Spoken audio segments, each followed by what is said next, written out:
Hey Beckham and Wanda, welcome back to Rivalry Report. I'm Jaden Archer. In this episode, we take a look into the girls' volleyball season at both schools.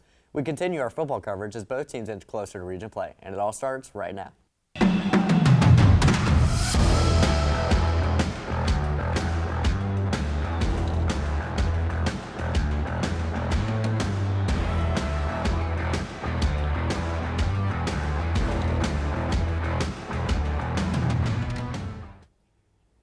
We begin today's show with girls volleyball. Wando began the week with a record of 11-6, 1-0 in region play. The Lady Warriors hit the road with region matches at Cane Bay and Berkeley. Over at Lucy Beckham, the Lady Bengals began the week 6-4. They were also 1-0 in region play.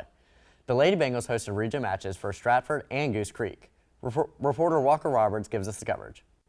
Thanks, Jaden. Lucy Beckham volleyball has been doing great so far, starting the season off 22-10. Some leaders have stepped up in a big way, with Grayson LaFrance averaging around 2.5 kills per set, as well as Sophie McLean with a staggering 20 total blocks. Bengals volleyball have been doing great.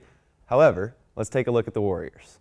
Wando has dominated so far this season with a 39-9 set win record. Junior Lily Mahoney averages 3.3 kills a set, and Taylor Norris has a whopping 28 total blocks over Wando's 48 sets. Thanks again, Jaden. I send it back to you. Thanks, Walker. Now we head back over to Wando, where the Warriors hosted the Ashley Rose Swamp Foxes. The Warriors fell in defeat 24-0. Homecoming festivities began last week with Friday Night Lights as Wando welcomed St. James.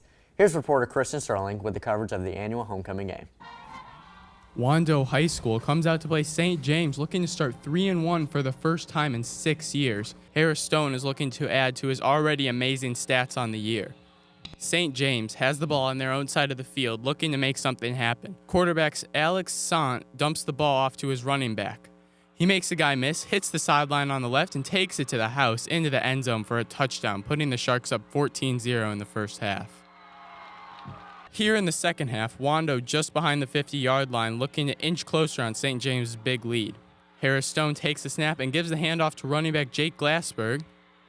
Glassberg finds open space, hits the gas, heading for the end zone untouched to bring Wando a little closer to coming back in this game. Wando, needing a stop, forces the turnover, giving the Warriors great field position. Wando going for the 2-point conversion after an Ellis and Gracia touchdown. Stone rolls out to his right but can't find anything, so he heads back left and finds wide receiver Cannon DeMora wide open in the end zone, scoring the 2-point conversion, making the game 21-14, still St. James. Last play, Stone, looking to send this game into OT, completes the pass but way too short. The chop house was packed, but it wasn't enough as the Wando Warriors end up falling a bit short of that 3-1 start they were looking for. Reporting for ECSN, I'm Christian Sterling. Thanks, Christian. Finally, we look at Lucy Beckham's box score as they went on the road last week to Hanahan. Lucy Beckham fell short to the Hawks 35-7. Quarterback Finn Gunner threw for 134 yards with 1 touchdown. Jaden Geathers was the lead runner with 66 yards on 10 carries and 1 touchdown. Bengals football bounced back with a 15-point blowout over Bluffton this past Friday to improve to 3-1 on the season. And Wando also bounced back on Friday with a Cameron Moody game-winning field goal in double overtime to move their record to 3-2 on the season. As both teams close out non-region action in the coming weeks, we look to see which team is going to do better in region play. Here we introduce Walker Roberts, Wesley Youthon, and Christian Sterling to debate the topic. Walker, Wes, how do you guys take a look at Lucy Beckham over on that side? Something I definitely noticed just looking at the stat sheet, when comparing, you say the Warriors and the Bengals, you can just look at their running back core and see how much stronger it is. Literally with the backup quarterback has better statistics than Wando's starting. I feel like that is a big point and shouldn't go unnoticed. Yeah, I see where you guys are coming from, but when you look at Harris Stone's stats compared to Finn Gunner, as you're talking about the quarterbacks, I mean, Harris Stone is absolutely explosive over on Wando's offense.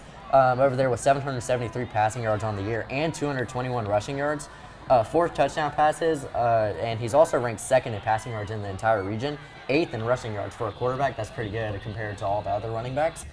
So I see where you're coming from, but also with Harris Stone, they had Jake Glassberg over there with 213 rushing yards and 3 touchdowns.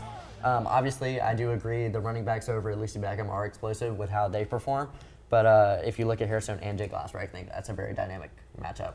Definitely. I would say, looking at the schedules of these two teams, of course, their biggest game is probably circled at Berkeley for both of these schools. And so who can, get a win there in that environment is going to be huge. Henry Rivers is a great quarterback for Berkeley. So both of those quarterbacks playing well against that defense and just performing at a high level, whoever wins that game probably has the upper hand in the region. I'd say honestly that Wando has the upper hand in the region only because their defense, in my opinion, is just better. I mean, they've got 1 interception, 3 forced fumbles. Four of their players are top 10 for tackles in the region. So overall, I'd say Wando just has a better defense. They don't allow that many points per game, and honestly, they allow offense. Like they score more than they are scored on. That's all I have to say there. Christian, I completely disagree with you. Lucy Beckham's stats have 3 interceptions. I understand that they might not have as many fumble recoveries or as many forced fumbles, but you look at the 3.5 sacks, more than 2 sacks, as well as the 3 interceptions.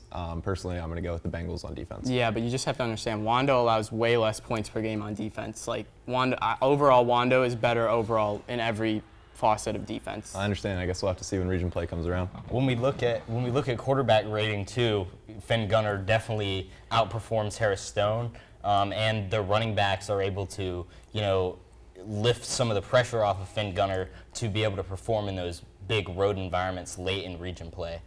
Yeah, we'll see how Finn Gunner can perform, when he has Matthew Pace breathing down his neck. He's got 18 solo tackles and 20 assists. I mean, he's 3rd in the region for tackles among the 4 that are in top 10. So, I mean, the defense with the 1 pick and 2 fumble recoveries on 3, 2 sacks. So maybe Matthew Pace can get in the backfield for some sacks against Lucy Beckham later in the year. I do see where you're coming from with the whole thing with Finn Gunner's QB rating and everything, but I think it's more Harris Stone has been able to have the opportunity to throw more and run the football, so I think he hasn't really had the opportunity to build up that QB rating, but we'll see how what comes down to at the end of the year when they play each other. Thanks, guys. It'll sure be fun to watch how the season goes for the 2 teams. Thanks for watching. Signing off for Rivalry Report, I'm Jaden Archer.